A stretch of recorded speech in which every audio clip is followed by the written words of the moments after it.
I have a really good friend, and when we first met and started hanging out together, he invited me to lunch. He was very gracious, and it was very nice, and afterwards, although I attempted to pay my share of the meal, he said, no, I'm going to take care of it. And I thought, okay, you take care of it this time, I'll take care of it the next time, and that's really great. And so a couple weeks later, he invites me to lunch again, and we have lunch again. And so at the end of the meal, I'm thinking, okay, I'm going to pick up the check this time. And so I try to pick up the check, but he insists on paying for lunch again. And he said, no matter what happens, whenever we go out, I am going to take care of the meal. And I thought to myself, wow, what a blessing this is. And so whenever he invites me, whenever I get that text message asking how my week looks because let's go grab some lunch together, that invitation is such a great invitation for me. It brings me so much joy when I receive that invitation. But there are invitations that sometimes it's not that much joy. Like, have you ever received a wedding invitation? Now look, it's a wonderful thing to be invited to share in a special moment, something as special as a wedding. It is. And I love every wedding invitation that I get. I truly do. But when you get a wedding invitation, you have to start thinking already. Okay, I have to buy a wedding gift, right? Sometimes even a gift for the shower and a gift for the wedding. And if you don't have anything to wear, especially if it's a fancy wedding, now you have to think about, okay, I have to get clothes, or the wife has to buy a new dress, or the daughter has to buy a new dress, right? You're thinking all of these things. And if the wedding is somewhere far away, man, now I've got to get a hotel room. And what if there's an open bar? I'm going to be spending money all night. And sometimes invitations can feel less like an invitation and more like a demand. Like, these are the things that you need to do. Now, many people make that same mistake when it comes to Jesus and the message of the gospel and the invitation that Jesus offers. That we can receive that invitation, and sometimes people see it as a demand instead of an invitation to celebrate. Instead of come and celebrate, what they get is come. And oh, by the way, here's a list of things that you have to stop doing. And here's a list of things that you have to stop drinking. And here's a list of places that you have to stop going to. And here's a list of the fun that you have to stop having. And that doesn't sound like an invitation. It sounds like a demand.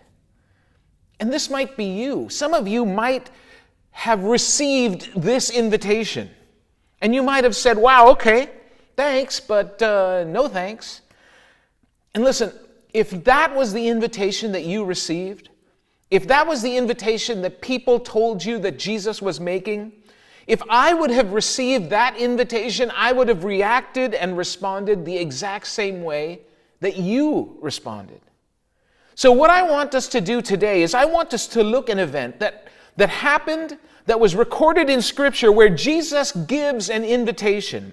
It's an invitation that even if you're not a Christian, you've probably heard the words before.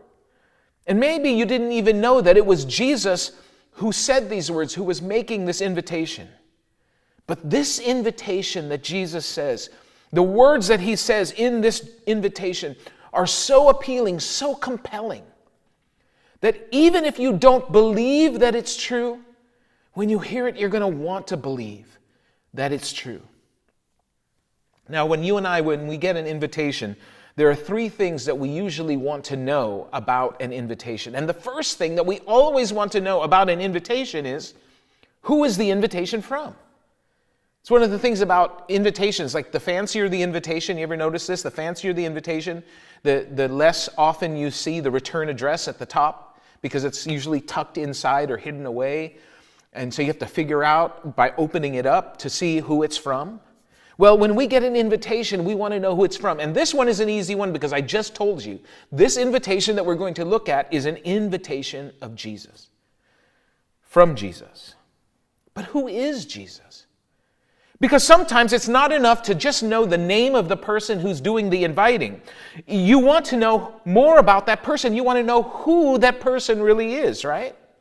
And so one day, Jesus, after he's been going from town to town and he's been sharing the message of the gospel, and as he's sharing it, very few people are becoming believers. And so he pauses to pray. After he's gone through these towns, he stops and he prays. And this is what he says. Matthew, one of Jesus' disciples, records this. And that document that he wrote to record this has survived through the years so that we have it today. And this is what Matthew wrote. He said, at that time, Jesus prayed this prayer. And now this is Jesus talking, and listen to what he says. He says, "O Father, Lord of heaven and earth, thank you for hiding these things from those who think themselves wise and clever, and for revealing them to the childlike." He's saying that the people who think they know better won't see or understand the message Jesus is trying to deliver. But those who recognize their weakness, those who know that they have needs that they can't supply on their own, they are the ones that are going to get this message. And listen, some of you need to hear this. Because there are some of you who are thinking that you don't know enough right now to talk about Jesus, to talk to people about Jesus. You haven't studied enough to talk to people about Jesus. That someday you'll have read your Bible enough and you'll be ready to start talking about Jesus. And in this prayer, Jesus says, Father, all these guys who think that they know me, who think that they know me just because they know about me, they don't get it. But the ones that recognize that there are things that I don't know, there are things that I'm still missing, but I want to learn, they are the ones who are going to get this. And Jesus says, yes, Father, it pleased you to do it this way. In other words, this was your plan all along. This is what you had planned to do. And then he says, my Father has entrusted everything to me. And then he's in this is the point where Jesus gives us some insight into who he is. Insight into who it is that is giving this invitation. Listen to what he says. He said, no one truly knows the Son except the Father, and no one truly knows the Father except the Son, and those to whom the Son chooses to reveal him. See, Jesus is saying that there is a connection between him, Jesus, and God. And he's saying it is the same connection that a father has to a son. In fact, the Son is one of the ways that Jesus describes himself, the Son of the Father. And father and son is one of the most intimate connections among humans that we have. And then Jesus says, listen, you are not going to be able to know the Father unless you see how I reveal him to you. When you see me, you're going to see the Father. And this is the person who is giving this invitation. And it's important to know this, because knowing who the person is that is giving the invitation tells us about what we're being invited to. See, you and I, we have people in our lives, and we know that if we get an invitation to a party that they're throwing, we know what kind of party it's going to be, right? Because you know from the person who's inviting, the person who's throwing the party, you know what to expect. You know which invitations are going to be champagne and caviar events, and you know which invitations are going to be beer and wings events. Now listen, both of those are great, right? We have fun at both of those, but they're very different. And we know from the person inviting what kind of party that we're going to be going to. And so Jesus makes his invitation. He says, Jesus says, come to me. He says, come to me. Come near me. Come and experience life with me. That's his invitation. Now, the second thing that we want to know whenever we get an invitation is who is being invited. Because you only want to go to a party if you're invited, right? I mean, have you ever gone to a party with someone who was invited, but you weren't invited to the party, but they just brought you along? Man, that is awkward. I hate doing that. Or you know what else I hate? I hate it when someone you know is having a party. And everyone says that everyone is invited to the party, but the person you know never actually said to you, hey, you're invited to my party. And so now you don't know. Should I go? Should I not go? Am I really invited? If all these other people he talked to or she talked to and invited them, why didn't she talk to invite me? Also, quite awkward. It's important for us to know who is doing the inviting, but it's also important to know if we're the one who is being invited, if we are getting the invitation. And so here's Jesus. He's making the invitation, and then he's going to tell us who he is inviting to this celebration. Listen to what he says. He says, "Come to me, who? All of you who are weary and carry heavy burdens, and I will give you rest." Now that is a very well-known verse, and even if you're not a Christian, you've probably heard that phrase used before. We hear it in popular culture. And sometimes I think that we can hear it so often that we become inoculated from what the words really mean. The invitation is to all of us. All of who? All who are weary and are carrying a heavy burden. Have you ever felt weary? I mean, weary is different from tired. We all get tired. Hard work can make us tired, but it doesn't necessarily make us weary. You know this. You've experienced hard work that makes you tired, but it doesn't make you weary, right? Because you put in the hard work. You've put in the hard work, maybe working on a project at your job, or the hard work going to the gym and working out, or the hard work of maybe working on a project at home. And at the end of it, sure, you're tired, sure, you're exhausted, but you feel good. You have this sense of accomplishment, this sense of satisfaction. But you don't get weary just because you're doing hard work. There are some people who are doing light work and they're feeling weary. There are some people who aren't doing any work at all and they're feeling weary. Weariness is different from hard work. And Jesus says, if you're feeling weary, you're the one who I'm inviting. Have you ever felt like you've been carrying a heavy burden? Now, again, this isn't about work, because the heavy burden that Jesus is talking about is a feeling of heaviness on the inside, not on the outside. It's that heaviness right in here. That feeling that you have that it's just too much. That feeling that you get from that supervisor at work who seems like he's out to get you. That feeling that you get when you have a child who's gotten into a bad habit and you don't know what to do. That feeling that you get when your marriage is struggling and it seems like every direction you turn is a brick wall.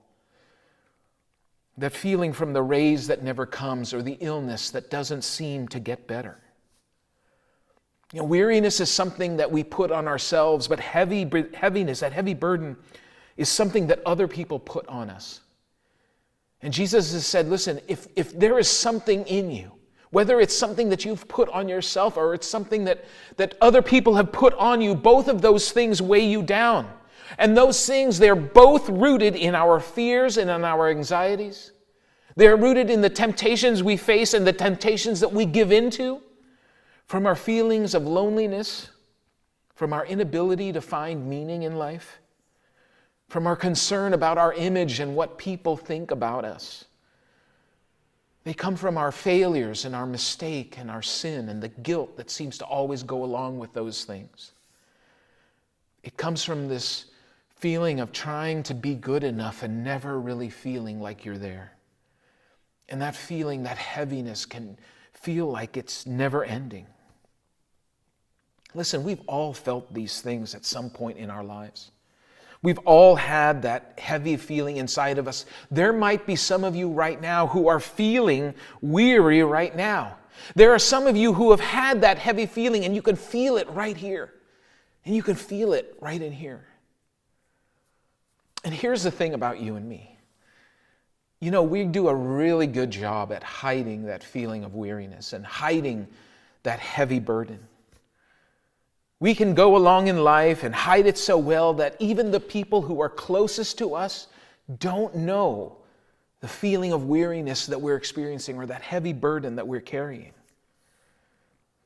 We smile, we laugh, we say, I'm good, all's well, can't complain.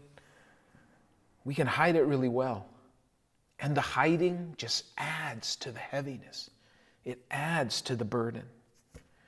And Jesus is saying, if this is you, if it feels like sometimes you can't breathe because of the weariness in your life, if it feels like you're just having trouble moving forward because of the heavy burden that you're carrying, Jesus says, come to me, come to me. I'm inviting you in. And he says, take my yoke upon you. Now, today that phrase there might not have any meaning to us because very few of us, I'm guessing that pretty close to 100% of you, never have to worry about what are you going to do about the yoke today. And I'm not talking about an egg yolk. I'm talking about a yoke that farmers use. You see, a yoke is a piece of wood that's used to bring two animals. Back then it was two oxen to bring them together so that they can pull a heavy load. It might be to pull a plow or it might be to pull a full wagon, but it's to pull something heavy. And they bring them together because when two oxen are put together with a yoke, they can pull more than each oxen could pull individually, even when you combine those two things together. And so they want to put these two animals together so that they are able to pull a heavier load. Now, what I didn't get before was how a farmer gets a yoke. Now, I always thought that if I was a farmer back then and I had two oxen and I needed a yoke, I would just go downtown to the yoke store. And you walk into the yoke store and they'd have small yokes and they'd have medium yokes and they'd have large yokes and they'd have extra large yokes for those of you who have extra large oxen, and you would just go in, pick one out, and pay for it and go. But back then, it was different. Back then, in fact, I don't think anybody, not even back then, even now, I don't think anybody does that. I don't think a yoke store ever existed. But listen to how they did it back then. Back then, when a farmer had two oxen and he wanted to get a yoke for the oxen, do you know what he did? He called a carpenter. And a carpenter would come and he would look at the two oxen and measure the two oxen, because usually it would be very, very rare for a farmer to have two oxen that are exactly the same size. Usually one is larger and one is smaller. And so what the carpenter has to do is he has to measure the two oxen so that he can create, build, shave, however it is that they make it, make a yoke, adjust the size of the yoke, the length of the yoke, the thickness of the yoke, so that it is balanced between the two animals. So that the larger animal that can pull more is pulling more, and the smaller animal that can pull less is pulling less. And if you are the smaller animal, and if the yoke doesn't fit you well, if it isn't balanced, if it's too heavy, do you know what you start to feel? You start to feel weary. You feel an extra heaviness. You feel the burden that is on you. And so when Jesus says, take my yoke upon you, he's saying, look, my yoke is not like the one you're wearing now. My yoke is different. And now we come to the final thing that we all want to know about an invitation. We want to know who the invitation is from. We want to know who the invitation is to, if it's for us. But we also want to know what it is that we are being invited to. Because frankly, if I got an invitation, if it was to a bachelorette party, I would rather not go. If it was to a bridal shower, I would rather not go. Right? There are things that you get that people invite people to, and you just were like, that's not for me, right? And if you accept an invitation to go somewhere, you want to know what it is you are being invited to. And Jesus tells us, this is what you're being invited to. He's saying, I'm making the invitation. And this invitation is to all of you who are feeling that weariness inside, who are feeling that heavy burden that you're carrying. And Jesus says, let me teach you. Now, this is cool because, see, he used the image of the yoke and the balancing the yoke. And then he uses another meaning that the word yoke has. Because in addition to the yoke being that piece of wood that ties two oxen together, back then, the word yoke was also used to describe the set of teachings of a particular rabbi. So one rabbi would interpret the scriptures one way, and how he taught his disciples, that was his yoke. And another rabbi might interpret the scriptures a different way, and have different things that you have to do or how Scripture is interpreted, and that would be his yoke. And so Jesus says, let me teach you. In other words, he's saying, not only am I giving you the image of this yoke, this piece of wood that is tying two oxen together, but I'm also sharing with you that how I am teaching. As a rabbi, the teaching that I am giving you, my yoke, he says, let me teach you because I am humble and gentle at heart. And then listen to what he says. And you will find rest for your souls. Now, in that word rest, there is an inference that this rest is similar to what the people then understood as Sabbath rest. As a rest from the demands of the world, as a rest from the pressure to perform, as a rest from the weariness, a rest from carrying the heavy burden. Except the rest that Jesus offers us is not limited to one day a week. The rest that Jesus offers us is an ongoing 24/7, 365, day and night, no matter what circumstances going on in your life right now, rest. And then Jesus says, for my yoke is easy to bear, and the burden I give you is light. And here he is telling us why you and I can get this kind of rest from Jesus. He's going to tell us why we can get that rest and how he is going to give us that kind of rest. You see that word easy, when he says that my yoke is easy, it is that Greek word for easy is the word Christos. And that word Christos not only means easy, but it also means, get this because this is great, it means well-fitting. That it fits right. You see, when the carpenter comes to make the yoke, what he does is he makes it so that it fits the oxen well. He makes it so that it is balanced perfectly between them. The yoke is tailor-made for the person or the oxen who is wearing it. And what Jesus is saying here is that the yoke that he is going to give you, the yoke that he has given me, is tailor-made for me.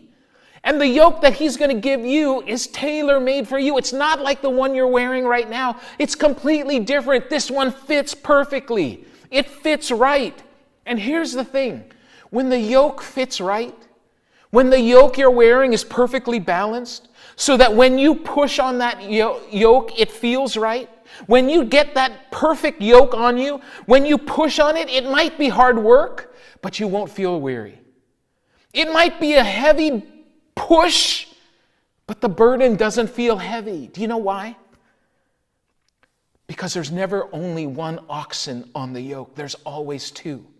And when you take on Jesus' yoke, not only does it fit perfectly, but the other person on the other side of the yoke is Jesus. And he is the one that is doing all the heavy lifting. He is pushing on the other side. He is the one who is bearing the heavy load.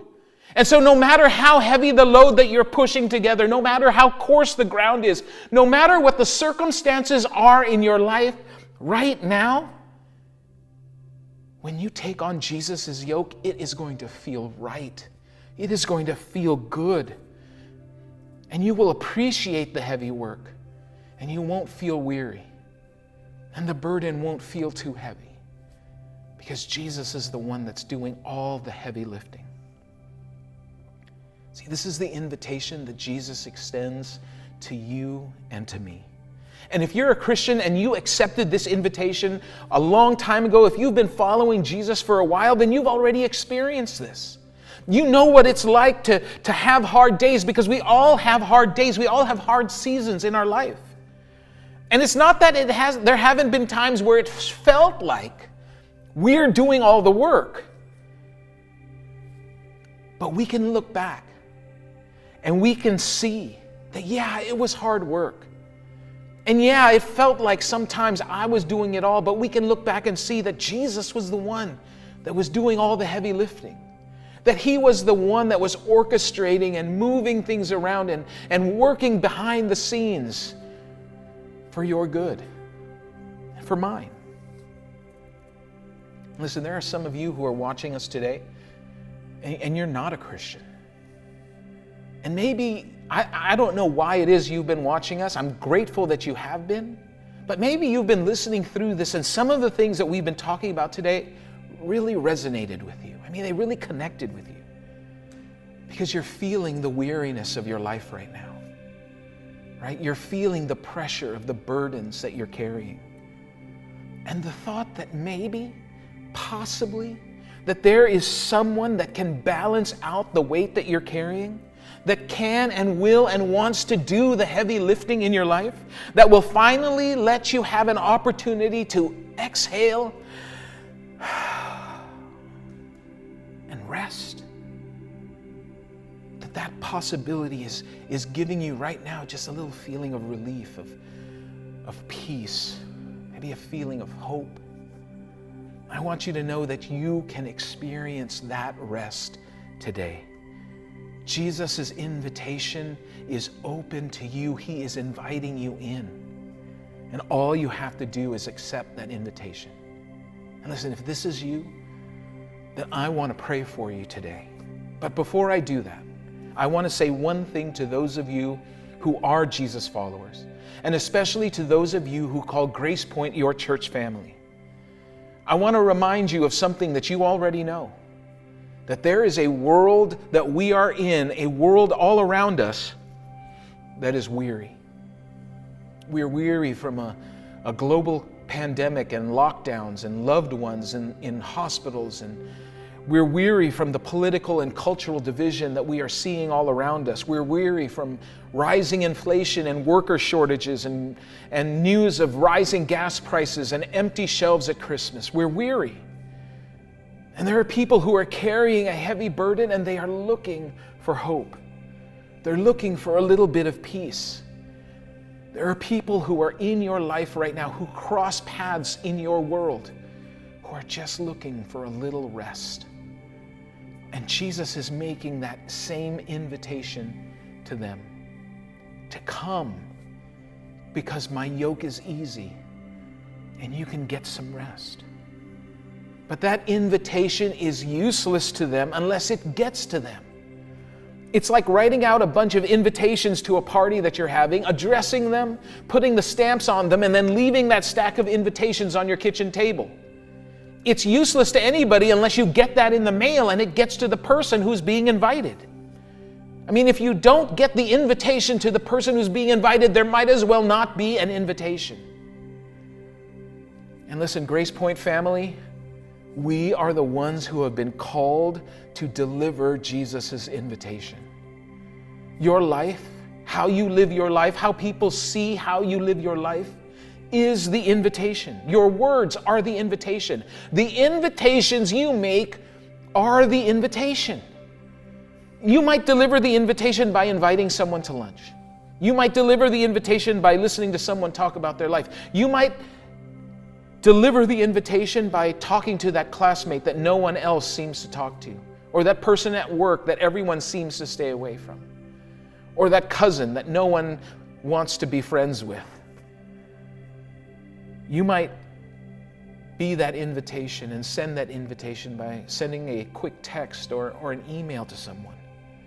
Or you might be that invitation, you might deliver that invitation by inviting someone to church or into your home to watch church together. We are called to be the invitation, but we are also called to deliver the invitation. And here's the great thing.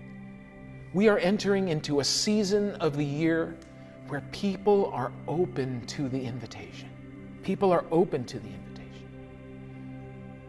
So my challenge for you, Gracepoint, is to not just be the invitation, you got to do that, but to deliver the invitation and make those invitations, because you will never know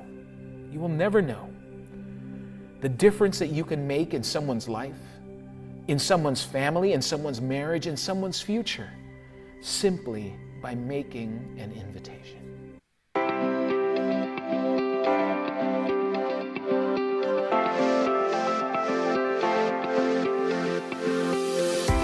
Thank you for joining us for this week's message. Gracepoint Church is located in South San Francisco, California. For additional content or to find out more information about Gracepoint Church, visit us online at wearegracepoint.com.